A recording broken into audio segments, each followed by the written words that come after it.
For the word of God is living and active, sharper than any two-edged sword, piercing to the division of soul and of spirit, joints and of marrow, and discerning the thoughts and intentions of the heart.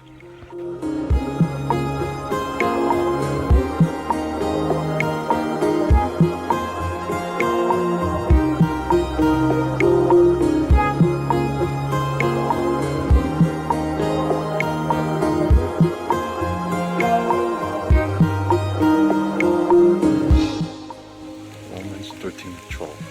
The night is far gone, the day is at hand. So then, let us cast off the works of darkness and put on the armor of light.